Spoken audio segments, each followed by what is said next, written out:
کریم اما بعد فاعوذ باللہ من الشیطان الرجیم بسم اللہ الرحمن الرحیم وهو الذی یتوفاکم باللیل ویعلم ما جرحتم بالنہار ثم یبعثکم فیہ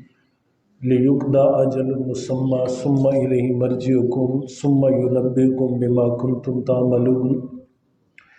وَهُوَ الْقَاهِرُ فَوْقَ عِبَادِهِ وَيُرْسِلُ عَلَيْكُمْ حَفَظًا حَتَّى إِذَا جَاءَ أَحَدَكُمُ الْمَوْتُ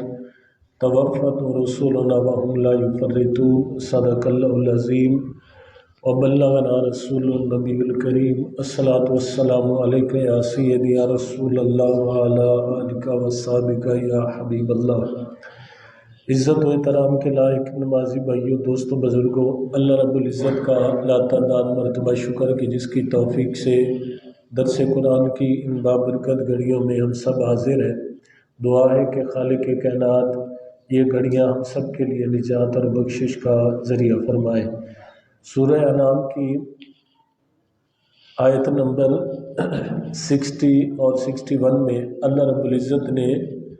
اپنی کامل قدرت کا ذکر فرمایا اور اللہ تعالیٰ نے اپنے بے انتہا اختیار کا ذکر کرتے ہوئے ارشاد فرمایا وَهُوَ الَّذِي يَتَوَفَّاكُم بِاللَّيْلِ، اللہ وہ ہے کہ جو تمہیں رات کو موت کی وادی میں اتار دیتا ہے، یعنی رات کو،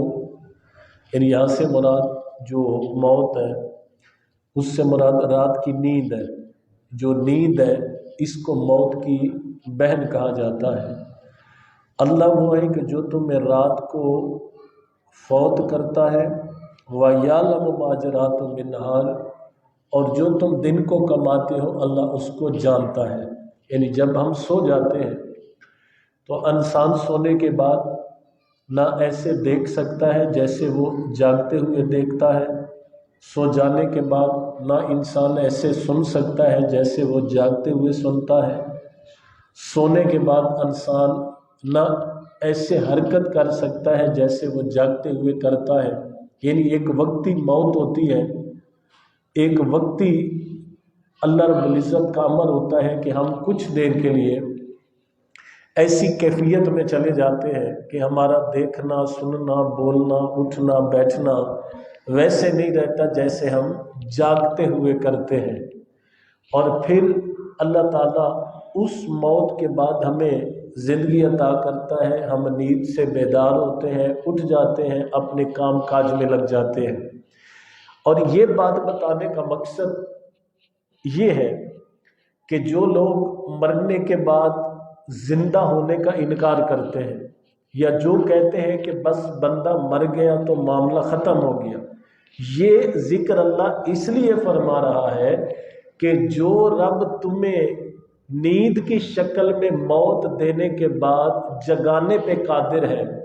جو رب تمہیں عارضی موت دینے کے بعد پھر دن کے لیے زندگی دینے کے لیے رب قادر ہے، وہ رب تمہیں اس زندگی کے خاتمے کے بعد قیامت کے دن دوبارہ اٹھانے پر بھی اسی طرح قادر ہے۔ یعنی جس رب کے لیے یہ مشکل نہیں ہے کہ تم سو جاتے ہو وہ پھر بیدار کر دیتا ہے، تو اس رب کے لیے یہ بھی مشکل نہیں ہے کہ تم مر کے مٹی ہو جاؤ، وہ رب ان مٹی کے ذرات سے دوبارہ تمہارا جو ہے وجود بنا دے گا۔ ٹھیک ہے، یہ جب انسان مر جاتا ہے نا تو جہاں پہ اس کی قبر بنتی ہے وہاں پہ اس کا جسم رہے یا نہ رہے، اس کا گوشت پوست باقی رہے یا نہ رہے، اس کے جسم کے ذرات اس مٹی میں جب ملتے ہیں تو اس مٹی کے ساتھ اس کی روح کا تعلق ہوتا ہے۔ یعنی جو روح ہوتی ہے مرنے کے بعد وہ اللہ کے پاس حاضر ہوتی ہے، اور اس روح کا قبر کے ساتھ ایسے تعلق ہوتا ہے جیسے سورج کا زمین کے ساتھ ہوتا ہے۔ یعنی سورج کروڑوں میل دور ہے لیکن زمین پر پڑے ذرے ذرے کو وہ اپنی روشنی فراہم کر رہا ہے۔ تو جو روح کی طاقت ہوتی ہے وہ سورج سے بڑھ کر ہوتی ہے، یہ بات ذہن میں رہے۔ یعنی روح کی جو طاقت ہے، روح کی، وہ سورج اور چاند کی طاقت سے بڑھ کر ہوتی ہے۔ تو جس طرح وہ سورج اور چاند کروڑوں میل دور کھڑے ہو کے وہ زمین کے ذرے ذرے سے اپنا تعلق رکھتے ہیں، اسی طرح مرنے کے بعد انسان کی روح کا اس کی قبر کی مٹی کے ساتھ تعلق ہوتا ہے۔ تو جو رب اس بات پر قادر ہے کہ نیند کے بعد دوبارہ اٹھا دیتا ہے، اس رب کے لیے مرنے والے بندے کو چاہے اس کی قبر کی زندگی، برزخ کی زندگی کتنی ہی صدیوں پہ کیوں نہ مشتمل ہو، جس رب کے لیے نیند سے دوبارہ جگانا مشکل نہیں ہے، اس رب کے لیے مارنے کے بعد دوبارہ زندہ کرنا بھی مشکل نہیں ہے۔ یہ اللہ کا نظام ہے۔ قرآن مجید میں ہم سورہ بقرہ میں یہ واقعہ پڑھ کے آئے ہیں، آپ نے بھی سنا کہ جب حضرت موسیٰ علیہ السلام اپنی قوم کے لوگوں کو کوہ طور پر لے کے جاتے ہیں کہ آؤ میں تمہیں اپنا رب دکھاتا ہوں، اللہ تعالیٰ نے تجلی فرمائی، اور وہ جو بنی اسرائیل کے قبیلوں کے سردار لوگ تھے جن کی تعداد کم از کم 70 تھی، جب اللہ نے تجلی فرمائی تو وہ برداشت نہ کر سکے اور وہ 70 کے 70 وہاں پہ مر گئے۔ اللہ تعالیٰ نے جب یہ کام کیا تو موسیٰ علیہ السلام پریشان ہوئے کہ ان لوگوں کا میں لے کے آیا ہوں کہ ان کو میں اللہ دکھاؤں گا، اللہ نے اپنا آپ نہیں دکھایا، الٹا ان کو موت کی وادی میں دھکیل دیا۔ تو موسیٰ علیہ السلام پریشان ہوئے، عرض کرتے ہیں باری تعالیٰ اگر تو نے اپنا آپ نہیں دکھانا تھا تو ان کو مارتا تو نہ، ان کے لوگوں کو جا کے میں کیا جواب دوں گا؟ ان کے قبیلوں کے لوگ تو میرے پیچھے پڑ جائیں گے کہ یہ نبی کس طرح ہے کہ ہمارے اتنے بندے مار دیے، یہ تو ہمارے بندوں کا قاتل ہے۔ اللہ تعالیٰ نے موسیٰ علیہ السلام کو تسلی دی، اللہ نے فرمایا موسیٰ ان لوگوں کو نہ تو مارنا میرے لیے مشکل ہے اور نہ مارنے کے بعد پھر زندہ کرنا مشکل ہے۔ اے موسیٰ اگر تم چاہتے ہو تو میں ان کو دوبارہ زندہ کر دیتا ہوں۔ جب اللہ تعالیٰ نے ان کو دوبارہ زندہ کیا پھر وہ اپنے موقف سے ہٹے، توبہ طائب ہوئے اور موسیٰ علیہ السلام کے سامنے اقرار کیا کہ جس رب کو دیکھ کر ماننے کا ہم مطالبہ کرتے تھے، اے موسیٰ تیرا رب سچا ہے، تو بھی سچا ہے، ہم بغیر دیکھے تیرے رب کو ماننے کے لیے تیار ہیں۔ ٹھیک ہے، یہ اللہ تعالیٰ کی قدرت ہے اور اس سے ہمیں کبھی بے خبر نہیں رہنا چاہیے۔ اس لیے اللہ نے فرمایا کہ پھر جب تم جاگ جاتے ہو، دن میں کام کرتے ہو، جو کماتے ہو اللہ جانتا ہے، ثم یبعثکم فی لیقضی اجل مسمی، تاکہ تم وہ مقرر زندگی پوری کرو جو اللہ تعالیٰ نے تمہارے مقدر میں لکھ دی ہے، درج کر دی ہے کہ کوئی جو ہے کتنے سال زندہ رہے گا، کوئی کتنے سال رہے گا، تو پھر یہ نظام جو ہے اس طرح چلتا رہے گا۔ ثم الی مرجعکم، پھر تم نے اس کے پاس لوٹ کے جانا ہے۔ یہ معاملہ خطرناک جس کی طرف آج ہماری توجہ نہیں، ٹھیک ہے، صرف زندہ ہونا اور صرف مرنا ہوتا نا یہ بڑا کام آسان تھا،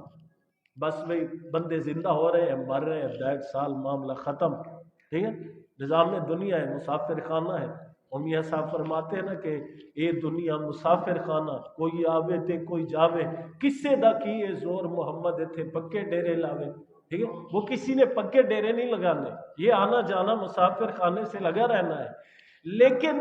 جو اس وقت ضرورت ہے جس چیز کو سمجھنے کی وہ یہ ہے کہ ثم الیہ مرجعکم، پھر تم نے اللہ کی بارگاہ میں پلٹ کے جانا ہے۔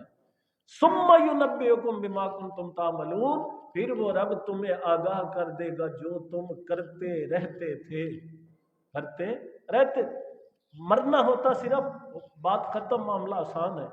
لیکن مرنے کے بعد یہ مشکل مرحلہ ہے کہ ہمارا اعمال نامہ بروز معاشر جو ہے وہ سب کے سامنے کھول کے رکھ دیا جائے گا، ٹھیک ہے، یہ نیکی کا فرشتہ، یہ بدی کا فرشتہ پل پل کی رپورٹ جو ہے وہ ہماری تیار کر رہے ہیں، کرامن کاتبین ان کو کہتے ہیں، یہ نیکیاں لکھتا ہے یہ بدیاں لکھتا ہے، ٹھیک ہے نا۔ اور پھر دیکھیں مومن کے ساتھ اللہ کا نظام کتنا محبت والا ہے، اس کو حکم ہے، یہ نیکی والے، اس کو حکم ہے کہ میرا مومن بندہ نیکی کا ارادہ بھی کر لینا تو اس کی نیکی لکھ دینی، اس کی نیکی لکھ دینی، اور یہ جو برائی لکھنے والا ہے اس کو آرڈر ہے کہ جب تک یہ برائی کر نہ لے اس وقت تک لکھنی نہیں، اس وقت تک لکھنی نہیں۔ اور پھر رب کا کرم دیکھے، جب انسان مرتا ہے تو یہ اپنا رجسٹر قبر کے سرانے رکھ کے اللہ کے پاس چلے جاتے ہیں، عرض کرتے ہیں باری تعالیٰ ہم فلاں نظام دین والد کرم دین کے کندھوں پہ تھے اور ہم وہاں پہ ڈیوٹی سر انجام دے رہے تھے، وہ فوت ہو گیا، مر گیا، تیری بارگاہ میں آ گیا، یا اللہ اب ہمارے لیے کیا حکم ہے؟ اللہ ان فرشتوں کو آسمان سے واپس بھیجتا ہے، آسمان سے واپس بھیجتا ہے۔ اللہ فرماتا ہے تم جس کے کندھوں میں تھے جاؤ دیکھو، اگر وہ ایمان کے ساتھ مرا ہے اور ایمان کی دولت لے کے قبر میں آیا ہے تو اب تمہاری ڈیوٹی ہے کہ قیامت تک اس کی قبر پہ کھڑے ہو کے اس کے لیے بخشش کی دعا کرتے ہو۔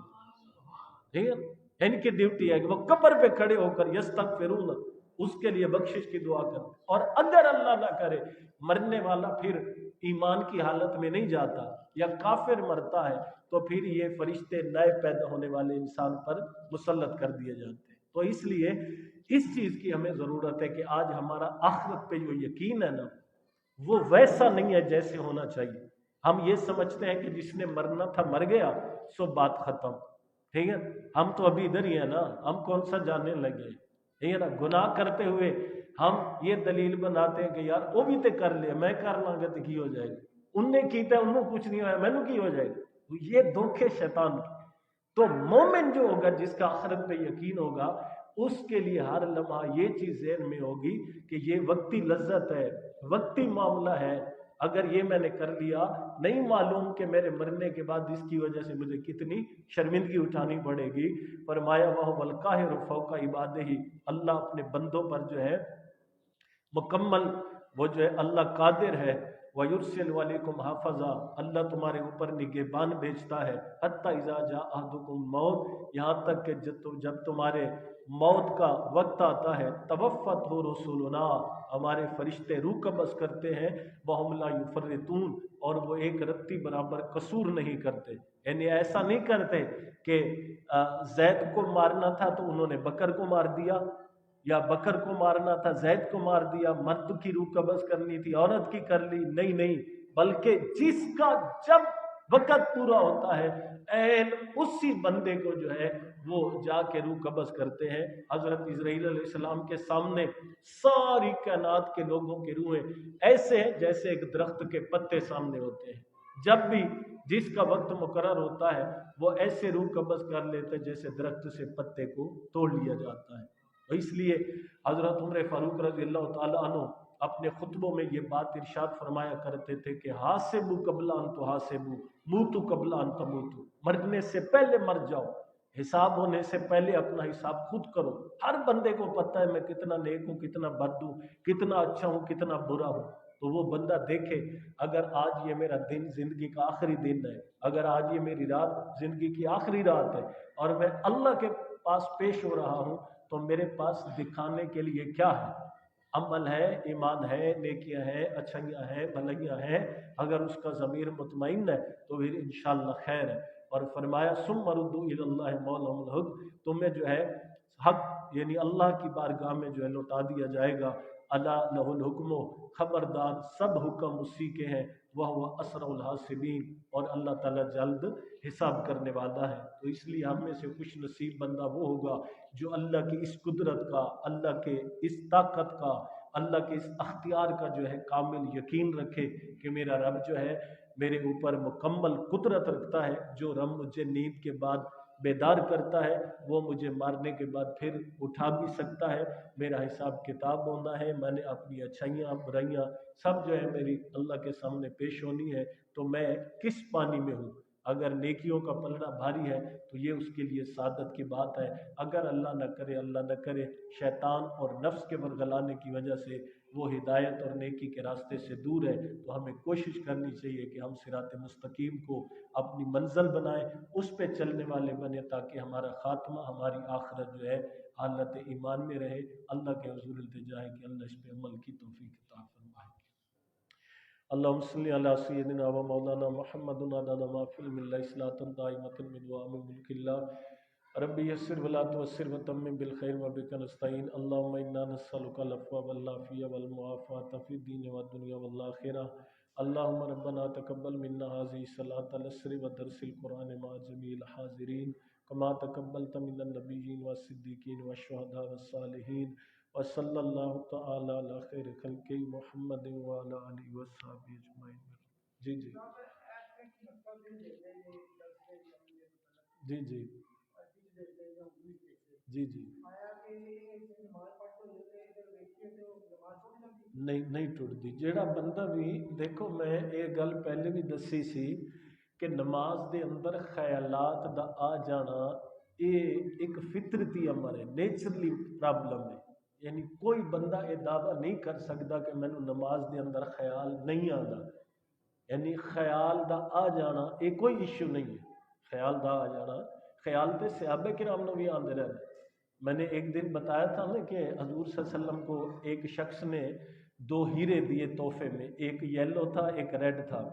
تو حضور صلی اللہ علیہ وسلم کے پاس صحابہ بیٹھے تھے، آپ نے فرمایا بھی چلو جوانوں آپ سب جو ہے نا دو دو رکعت نماز نفل پڑھو، جس کو خیال نہیں آئے گا اس کو جو ہے نا میں ایک ہیرا دوں گا، ایک ہیرا دوں گا۔ یہ حضور کی عادت تھی، اپنے پاس رکھتے نہیں تھے کچھ۔ حضرت ابو بکر نے دو رکعت نماز پڑھی تو عرض کرتے ہیں یا رسول اللہ مجھے خیال آیا، عمر فاروق نے پڑھی تو خیال آیا، عثمان غنی نے پڑھی تو عرض کرتے ہیں مجھے بھی خیال آیا، حضرت علی نے پڑھی تو آپ عرض کرنے لگے یا رسول اللہ مجھے اور کوئی خیال نہیں آیا، لیکن یہ آیا تھا کہ آپ مجھے پیلے رنگ کا دیں گے یا سرخ رنگ کا دیں گے تو حضور صلی اللہ علیہ وسلم نے جو نا پھر دونوں ہیرے ان کو دے دیے، اور آپ نے فرمایا کہ تو یہ خیال کا آ جانا یہ کوئی ایشو نہیں ہے، جو قابل اعتراض بات ہے وہ جان بوجھ کر پری پلان، مطلب ایک بندہ باہر سے آتا ہے اور وہ کہتا ہے کہ میں ساتھ نماز بھی پڑھوں گا ساتھ یہ مسئلہ بھی سوچوں گا، ٹھیک ہے نا، ساتھ میں نماز پڑھوں گا ساتھ میں دکان کا حساب کروں گا، میں نماز بھی پڑھوں گا ساتھ میں مولوی صاحب کی بتائی ہوئی بات میں سے کیڑے بھی نکالوں گا، ٹھیک ہے نا، تو یہ اگر وہ پری پلان جو ہے نا وہ بنا کے آتا ہے تو یہ قابل اعتراض ہے۔ یہاں پہ کوئی نمازی آتا ہے کوئی لکھی ہوئی چیز یا مطلب دائیں بائیں کا کوئی خیال اس کے ذہن میں آتا ہے، اس سے نماز پہ کوئی اثر نہیں پڑتا، اس کی نماز ہو جاتی ہے۔ ہاں جی نہیں